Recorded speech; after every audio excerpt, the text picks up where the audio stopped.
Hello বন্ধুরা, গতকাল ছিল আষাঢ়ী পূর্ণিমা, জগন্নাথের স্নানযাত্রা। দেখো, প্রথমেই দেখতে পাচ্ছ কি সুন্দর একটা অপূর্ব শিব মন্দির।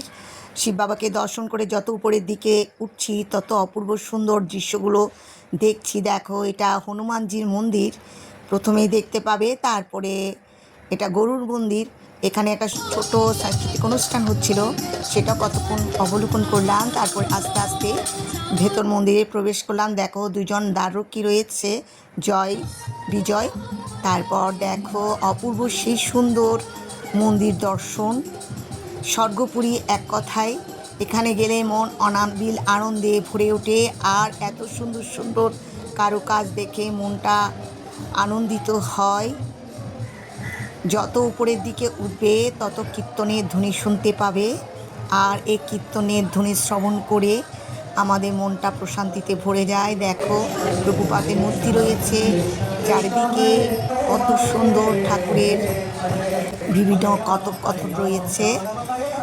আমরা যখন গিয়েছিলাম তখন সন্ধ্যা হয়ে গেছে। প্রথমে আমি প্রদক্ষিণ করলাম মন্দির। দেখো, 3বার প্রদক্ষিণ করেছি। তারপর সন্ধ্যা আরতি দিচ্ছে। প্রথমে তুলসী মাতাকে সন্ধ্যা প্রদীপ নিবেদন করছে, আমরা সবাই কীর্তন করলাম। তারপর সেই শুভক্ষণ আসলো। মন্দির আস্তে আস্তে দেখো খুলছে জয়ধ্বনি দিয়ে। এত সুন্দর দৃশ্য, অনাবিল আনন্দে ভরে উঠল মন। দেখো, জগন্নাথের সেই গজবেশ এত দারুণ লাগছিল। ঠাকুরের এই অপূর্ব সুন্দর মূর্তি দর্শন দেখে মনটা ভরে উঠল। দেখো, এটা হচ্ছে গৌরনীতাই, সুন্দর সেই মূর্তি দর্শন। এরপর রয়েছে সখীদের নিয়ে রাধাকৃষ্ণ, বিশাখা আর ললিতা, খুব সুন্দর সেই মূর্তি দর্শন। তারপর এ অপূর্ব গজবেশ দেখে মন জুড়িয়ে যাচ্ছে। দেখো, অপূর্ব রূপ দর্শন যতই করি তত মুগ্ধ হই। আর দেখো, গোপীরা কি সুন্দর করে নৃত্য করছে কীর্তনের সুরে সুরে, এত ভালো লাগছিল। অনেকক্ষণ ছিলাম বন্ধুরা, আর গোপীদের সাথে সাথে আমিও মুগ্ধ হয়ে সেই কীর্তন শুনছিলাম। আর দেখো, বাইরের সেই অপূর্ব রাত্রের মন্দির দর্শন তোমাদের করাচ্ছে, কত সুন্দর লাগছে প্রভুর বিশ্বরূপ দর্শন।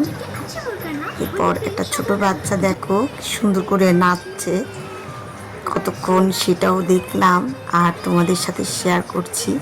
আর আমার এই সুন্দর স্নানযাত্রার প্রভুর দর্শন তোমাদের কেমন লাগলো তাও আমাকে কমেন্টে জানাবে।